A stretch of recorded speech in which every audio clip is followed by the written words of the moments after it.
بسم اللہ الرحمن الرحیم۔ آپ نے جب ماضی کی گردان ماضی کے صیغے سمجھ لیے ہیں اور ان کو یاد کر لیا ہے، ذہن نشین کر لیا ہے، تو انشاءاللہ العزیز آپ کو اس سے ایک بہت بڑی خوشی بھی حاصل ہوئی ہوگی کہ ہمیں قرآن پاک کے بہت زیادہ الفاظ کا آئیڈیا ہو چکا ہے۔ ہم کچھ مزید آگے پڑھیں گے تو پھر میں آپ کو قرآن پاک میں یہ سب دکھاؤں گا، پھر آپ لوگوں کو اس سے مزید خوشی حاصل ہوگی کہ ہم نے بہت کچھ سیکھ لیا ہے۔ ہمیں کچھ طالب علم یہ کہہ دیتے ہیں جی ہم نے یہ پہلے پڑھ لیا ہے، میں نے کہا میں صرف پڑھاتا نہیں ہوں، میں ذہن نشین کرواتا ہوں، اس لیے آپ سن لیں، اور اگر آپ کہ یہ پہلے بات ذہن نشین نہیں ہے تو اب ذہن نشین ہو جائے گی۔ اب اس سے اگلی بات ایک اور سمجھ لیں جس کے ذریعے انشاءاللہ العزیز آپ کو قرآن پاک کے 20 سے 25 ہزار الفاظ سمجھ آ جائیں گے، اس لیے کہ یہ جو ابھی تک ہم نے گردان پڑھی تھی ماضی کی، اسی کے اندر ہم ایک معنی کرتے تھے۔ وہ معنی کہاں سے آتا ہے؟ جیسے ہم معنی کرتے ہیں ضربہ، مارا اس ایک مرد نے، یہ اس ایک مرد نے والا معنی ہم کہاں سے لے کر کے آتے ہیں؟ ضربہ کا ہم نے معنی کیا تھا مارا ان دو مردوں نے، یہ ان دو مردوں والا معنی کہاں سے آ گیا؟ ضربو مارا ان سب مردوں نے، یہ ان سب مردوں نے والا معنی کہاں سے آ گیا؟ تو آج ہم اس چیز کو سمجھ لیں گے تو انشاءاللہ العزیز ہمیں بہت سی چیزوں کی سمجھ آ جائے گی، اور آپ کو اس کلاس کے ذریعے انشاءاللہ العزیز عربی گرامر کی ایک بنیادی اور جڑ جو ہے نا وہ آپ کے ہاتھوں میں آ جائے گی۔ اس لیے آپ توجہ کریں تو انشاءاللہ العزیز آپ اس قابل ہو جائیں گے کہ آپ عربی گرامر جو ہے اس کے اوپر کچھ دسترس حاصل کر لیں۔ تو اب ہم سمجھتے یہ ہیں کہ یہ ضربہ کے اندر اس ایک مرد نے مارا، ان دو مردوں نے مارا، ان سب مردوں نے مارا، یہ کہاں سے معنی آ گیا ہے، اس کی ہمیں کیسے سمجھ آئے گی؟ پہلے ایک بنیادی چیز یہ سمجھ لیں کہ انگلش کے اندر ایک ہوتے ہیں پروناؤن، جسے ہم عربی میں اور اردو میں کہتے ہیں ضمیر، ضمیر بھی کہتے ہیں، اور ضمائر ضمیر کی جمع ہے، انگلش میں انہیں پروناؤن کہہ دیتے ہیں۔ ضمیر کیا ہوتی ہے کہ کسی بندے کا نام ذکر نہیں کیا جاتا لیکن اس کی طرف کوئی نسبت کر دی جاتی ہے، جیسے مارا اس بندے نے، یہ جو اس ہم لگا رہے ہیں نا یہ ضمیر ہے۔ اردو کے اندر اس کو ہم ضمیر کہیں گے، انگلش میں اسی کو ہم پروناؤن کہہ دیتے ہیں، ہی شی وغیرہ جو ہم لگاتے ہیں، کہ نام پیچھے ذکر ہو چکا ہوتا ہے اور اس کی طرف اب کوئی ضمیر لوٹا دی جاتی ہے۔ تو اب آپ اگلی چیز یہ نوٹ کر لیجئے کہ ضربہ جو ہے اس کے اندر ضمیر ہے جو کہ ہوا کی ہے، ہوا، یہ ہوا اس کے اندر چھپا ہوا ہے جو معنی دے رہا ہے اس ایک مرد نے۔ ضربہ کا تو معنی ہے مارنا، مارا، لیکن اس ایک مرد نے معنی دے رہی ہے یہ ہوا ضمیر، اس ایک مرد نے، اور ضربہ کا معنی ہوتا ہے مارا، مارا اس ایک مرد نے، یہ ہوا نے معنی دیا ہے اس ایک مرد کا۔ تو ضربہ کے اندر نوٹ کر لیں کہ ضمیر ہوتی ہے جی ہوا کی، اور دوسرا صیغہ ہمارے سامنے تھا ضربہ، اب اس کے اندر جو دو کا معنی دیا ہے وہ اس الف نے دیا ہے۔ ضربہ کا معنی تو وہی تھا مارا، اب ان دو مردوں نے جو ہم معنی کر رہے ہیں وہ الف کی وجہ سے کر رہے ہیں، ان دو مردوں نے، تو اب یہاں پر ہم الف کو ضمیر کہہ دیں گے، تو ہم الف کو یہاں پر ضمیر کہہ دیں گے۔ اور اسی طرح تیسرا لفظ ہمارے پاس تھا ضربو، تو اب اس کے اندر جو ہم نے معنی کیا ہے مارا ان سب مردوں نے، تو یہ ان سب مردوں نے والا معنی جو ہے وہ یہ واو نے دیا ہے، تو اس واو کو ہم ضمیر کہہ دیں۔ ضربت ہے تو اس کے اندر جو ضمیر ہے وہ ہے ہیہ ضمیر، یہ ہیہ ضمیر معنی دے رہی ہے اس ایک عورت نے، ضرب کا معنی مارا اور ہیا ضمیر ہے اس کے اندر جس کا معنی ہے اس ایک عورت نے، تو ضربت کی ضمیر ہیا ہے، اور ضربا تا اس میں ضمیر جو ہے وہ الف ہے، وہ الف جو ہے نا وہ دو کا معنی دے رہا ہے، اور ضربنا میں جو نون ہے یہ ہے ضمیر، یا آسانی کے لیے ہم یہ کہہ لیں کہ ضربا یہ پہلا صیغہ اور ضربت جو چوتھا صیغہ ہے، ان کو چھوڑ کر کے باقی جو الفاظ ہیں اس میں ضربا سے آگے جو اضافہ ہو رہا ہے اسی کو ضمیر کہیں گے۔ جیسے ضربا میں ضربا پہلے صیغے کے بعد الف کا اضافہ ہوا ہے تو الف ضمیر ہو جائے گی، ضربا کے بعد واؤ کا اضافہ ہوا ہے تو اس واؤ کو ضمیر کہیں گے، الف جو ہے نا اس میں وہ ضمیر نہیں شمار ہوگا، وہ واؤ کے بعد ویسے ہی لکھا جاتا ہے۔ اور ضربا تا میں اس میں ضربت کے بعد الف ہی کا اضافہ ہے تو الف ضمیر ہے، ضربنا میں صرف نون کا اضافہ ہے تو نون ضمیر کہلائے گی، ضربتا مارا تو ایک مرد نے، اس میں صرف تا زبر تا کا اضافہ ہے تو اس میں تا ضمیر ہم بولیں گے، ضرب تما مارا تم دو مردوں نے، یہ تما اس کے اندر ضمیر ہے کیونکہ ضرب کے بعد صرف تما کا اضافہ ہے، اور ضرب تم میں اس پہلے صیغے کے آگے تم لگا ہوا ہے، اسی تم کو ضمیر بولیں گے، ضرب تی میں تی ضمیر بولیں گے، اور ضرب تما میں تما ضمیر ہے، اور ضرب تنا میں تنا ضمیر ہوگی، اس تنا کی وجہ سے معنی آیا ان تم سب عورتوں نے، مارا تم سب عورتوں نے،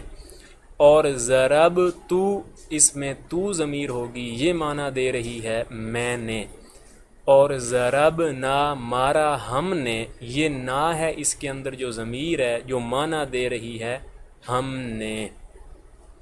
تو یہ ضمیریں ہیں، یہ آپ لوگوں نے یاد رکھنی ہے، ذہن میں رکھنی ہے کہ پہلے صیغے کے آگے جو اضافہ ہوتا جا رہا ہے وہی ضمیر ہے، صرف پہلا اور دوسرا جو ہے اس کو آپ نے صرف رٹ لینا ہے کہ ضربا کے اندر جو ہوگی وہ ہوا ضمیر ہوگی اور ضربت میں ہیا ضمیر ہوگی، باقی جو ہے نا ان کے آگے جو اضافہ ہو رہا ہے بس وہی ضمیر کہلائے گا۔ تو یہاں تک بات ہے ضمیروں کی، اور فعل ماضی جو ہے نا وہ ہمارا مکمل ہو گیا ہے۔ اب اس کے بعد ہم دیکھتے ہیں فعل مضارع۔ مضارع کیا ہوتا ہے کہ جیسے ماضی کے لیے الفاظ 14 صیغے تھے جو آپ کے سامنے آ گئے، تو اسی طرح زمانہ جو ہے نا وہ 3 اقسام پر منحصر ہوتا ہے۔ ایک کہلاتا ہے ماضی گزرا ہوا، ایک کہلاتا ہے حال موجودہ زمانہ، اور ایک کہلاتا ہے مستقبل جو کہ آنے والا زمانہ ہے۔ اب عربی کے اندر ماضی کے لیے وہ 14 صیغے ہیں جو آپ نے پڑھ لیے، اور حال اور مستقبل کو ایک ہی نام دیا جاتا ہے مضارع کا۔ تو جب ہم کہیں گے جی یہ گردان مضارع کی ہے، یہ صیغہ مضارع کا ہے، تو اس کے اندر یہ دونوں احتمال ہوں گے کہ وہ حال والا معنی بھی دے سکتا ہے اور مستقبل والا معنی بھی دے سکتا ہے۔ تو یہ گردان کہلاتی ہے مضارع کی، کہ ایسے الفاظ جن کے اندر موجودہ اور آنے والے دونوں زمانوں کا معنی ہوتا ہے، تو وہ گردان ہے جی یضربو یضربانی۔ یضربو، اب اس کا معنی کیا ہوگا؟ مارا اس ایک نے، یضربو مارا اس نے موجودہ زمانے میں، یا وہ مارے گا آئندہ زمانہ میں۔ اس نے مارا موجودہ زمانے میں یا وہ مارے گا آئندہ زمانہ میں۔ اگر آپ دیکھیں تو یضربو جو ہے نا یہ وہی ضربہ ماضی تھی، اسی کے شروع میں یا لگا دیا گیا، یز ریبو بن گیا، اعراب تھوڑے سے بدل گیا۔ مارا اس ایک نے، اب ہو جائے گا مارا اس ایک بندے نے اسی زمانے میں مارا ہے یا وہ مارے گا۔ اب اس سے آگے ہم الف اور نون بڑھا دیں، نون کے نیچے زیر، لفظ بنے گا یضربانی، معنی ہو جائے گا مارتے ہیں وہ دو مرد یا ماریں گے وہ دو مرد۔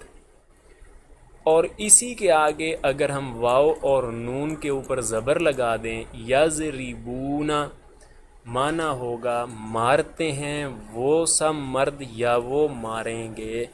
یہ دو مطلب اس کے اندر ہوں گے، موجودہ کا بھی اور آئندہ زمانہ کا بھی۔ اور اسی طرح آپ یفتحو، آپ کے سامنے ایک لفظ ہے تو اس کے اوپر بھی یہی آپ 3 صیغے پڑھ لیں۔ یفتحو کھولتا ہے وہ ایک مرد، یا وہ کھولے گا، اور یفتحانی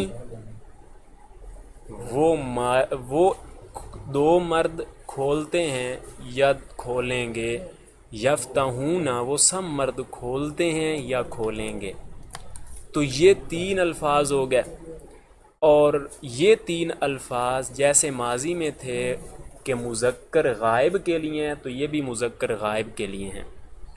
اب مؤنث کے لیے جو ہے نا آتا ہے تضربو،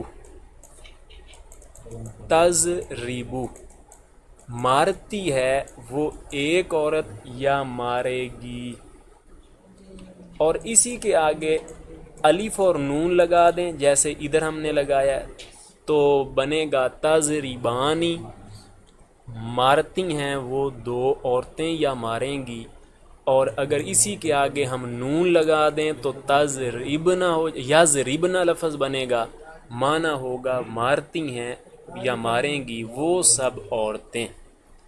تو یہ 6 صیغے ہو گئے ہمارے پہلے والے، یضربو، یضربانی، یضربونا، تضربو، تضربانی، یضربنا۔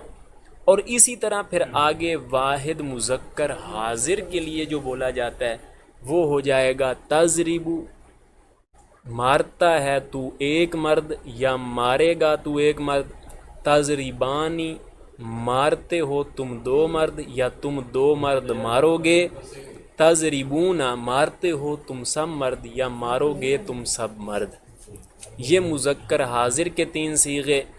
اور تضربینا مارتی ہو تو ایک عورت یا مارو گی، اور تضربانی مارتی ہو تم دو عورتیں یا تم دو عورتیں مارو گی، تضربنا مارتی ہو تم سب عورتیں یا مارو گی، اور اضربو میں مارتا ہوں یا ماروں گا، نضربو ہم مارتے ہیں یا ہم ماریں گے۔ یہ گردان ہے مضارع کی، اس کو بھی آپ نے یاد رکھنا ہے۔ اور اگلی بات یہ ہے کہ اس کے اندر بھی ضمائر ہیں، ان کے اندر بھی ضمیریں ہیں۔ یضربو اور تضربو کی ضمیر تو آپ کو یاد ہے، جو ماضی کے اندر ہے وہی اس کے اندر ہے۔ یضربو کے اندر ہوا ضمیر اور تضربو میں ہے یا ضمیر۔ اور اگلا ہے تضربو، آگے ہے اضربو اور آگے ہے نضربو۔ ان 3 صیغوں کو ایک مرتبہ آپ الگ کر لیں۔ آگے ہے ایک تضربو صیغہ ہے، ایک اضربو ہے اور ایک ہے نضربو۔ ان 3 کو آپ ایک مرتبہ الگ کر لیں۔ تضربو کے اندر آپ نے یاد رکھنی ہے کہ اس کے اندر ہے انتی ضمیر، اس کے اندر انتی ضمیر ہوگی، اور اضربو کے اندر جو ضمیر ہے وہ ہوگی آنا کی ضمیر، اور نضربو کے اندر ضمیر ہوگی نحنو کی، نحنو ضمیر ہوگی۔ تو اضربو کے اندر آنا ضمیر، نضربو کے اندر ہوگی نحنو ضمیر۔ اس اضربو کو یاد رکھنے کا طریقہ یہ ہے کہ یہ شروع ہو رہا ہے الف سے، حمزہ سے، تو اسی سے آنا شروع ہو رہا ہے، تو آپ کہیں گے اضربو میں آنا ضمیر ہے۔ نضربو نون سے شروع ہے، نحنو بھی نون سے شروع ہے، تو آپ کہیں گے نضربو میں نحنو ضمیر ہے۔ باقی جو صیغے بچ گئے ہیں ان کے لیے قاعدہ یہ ہے کہ اس پہلے صیغے کے بعد اگر صرف نون، اس پہلے صیغے کے بعد صرف نون کا اضافہ ہوگا یا نون سے پہلے کسی اور حرف کا بھی اضافہ ہوگا۔ اگر اس صیغے کے بعد یضربو والے صیغے کے بعد یا تضربو والے صیغے کے بعد صرف نون کا اضافہ ہو، پھر ہم اسی نون کو ہی ضمیر بنائیں گے، جیسے یضربنا میں نون ضمیر ہوگی اور تضربنا میں بھی نون ضمیر ہوگی۔ اور اگر اس نون سے پہلے کوئی اور حرف بڑھ رہا ہے پھر اسی حرف کو ہم ضمیر بنائیں گے، پھر نون کو ضمیر نہیں بنائیں گے۔ جیسے یضربانی میں نون سے پہلے الف ہے تو الف ضمیر ہوگا، یضربونا میں نون سے پہلے واو بڑھ رہا ہے تو واو ضمیر ہے، تضربانی میں نون سے پہلے الف بڑھ رہا ہے، ادھر بھی تضربانی میں نون سے پہلے الف بڑھ رہا ہے، تضربونا میں نون سے پہلے واو بڑھ رہا ہے تو واو ضمیر، تضربینا میں نون سے پہلے یا بڑھ رہا ہے تو یا ضمیر، تضربانی میں الف بڑھ رہا ہے تو یہ ضمیر ہو جائے گی۔ تو یہ ہیں مضارع کی ضمیریں، ان کو یاد رکھنے کے لیے یہ قاعدہ ہے، اگر آپ یہ یاد کر لیں گے تو پھر آپ کے لیے سمجھنا آسان ہو جائے گا۔ اب اسی طرح یضربو کی طرح آپ اور لفظ بنا سکتے ہیں۔ بالفرض ہم لفظ لیتے ہیں جی ینفعو، یہ ایک ہم نے مضارع کا لفظ لے لیا، تو آپ اس کے اوپر بھی پوری گردان اسی طرح پڑھ سکتے ہیں۔ یہاں ینفعو، ینفعانی، اسی کے آگے الف نون بڑھا دیں، ینفعانی، پھر واو نون بڑھائیں، ینفعون، پھر تنفعو، پھر تنفعانی۔ اب اگر اگلی بات آپ دیکھیں تو وہ بھی یہاں سے سمجھ آ رہی ہے کہ یہ جو ماضی کا ہمارے پاس صیغہ تھا ضربہ، اسی کے شروع میں 4 حرف میں سے کوئی ایک حرف لگایا گیا ہے جس کی وجہ سے وہ مضارع بن گیا ہے، جیسے یضرب ضربہ تھا، اسی کے شروع میں ہم یا لگا دیتے ہیں تو لفظ یضربو بنا، یہ مضارع ہو گیا۔ اسی ضربہ کے شروع میں ہم تا لگا دیں تو لفظ تضربو ہے جو کہ یہ کھڑا ہے، تو یہ بھی مضارع بن گیا۔ یا اسی کے شروع میں نون لگا دیں، ضربہ کے شروع میں لفظ بنے گا نضربو، تو وہ یہ کھڑا ہے، یہ بھی مضارع بن گیا۔ یا اس کے شروع میں حمزہ لگا دیں، لفظ اضربو ہوگا جو کہ یہ کھڑا ہے، یہ بھی مضارع ہو گیا۔ تو ماضی کا جو پہلا صیغہ ہے ضربہ، اس کے شروع میں یا پھر تا کو لگا دیں یا حمزہ اور نون کو لگا دیں تو مضارع بنتا ہے۔ تو گویا ماضی کے شروع میں 4 حرفوں میں سے کوئی ایک حرف لگا دیں تو وہ بن جائے گا ماضی۔ وہ 4 حرف کون سے ہیں؟ یا، تا، حمزہ، نون، انہیں کہا جاتا ہے حروف عطین۔ عطین، یہ عطین کوئی لفظ نہیں ہے لیکن یہ یاد رکھنے کے لیے بنایا گیا ہے۔ حمزہ، تا، یا، نون، ان میں سے کوئی ایک لگائیں گے تو مضارع کا صیغہ بن جائے گا۔ تو یہ آپ سمجھ چکے ہیں کہ یضربو کے اندر ہوا ضمیر ہے، یضربانی میں الف، یضربونا میں واو۔ جب ہم ترکیب کریں گے تو ہم ان ضمیروں کو فاعل بنائیں گے۔ یضربو کے اندر ہوا ضمیر فاعل ہوگی، یہی ہوا ضمیر ہی تو ہے جو کام کرنے والی ہے۔ یضربو مارا اس ایک مرد نے، یہ اس ایک مرد نے والا معنی آیا ہوا ضمیر سے، تو وہ ہوا ضمیر کام کرنے والی ہے تو اسی کو ہم کہہ دیں گے فاعل۔ اور یضربانی میں الف ضمیر 2 کا معنی دے رہی ہے تو اسی کو ہم کہیں گے الف ضمیر، اور ادھر ہم واو، اس الف کو پھر ہم کہیں گے فاعل۔ یضربانی فعل، الف ضمیر فاعل، ہم کہیں گے فعل فاعل مل کر جملہ فعلیہ بن گیا.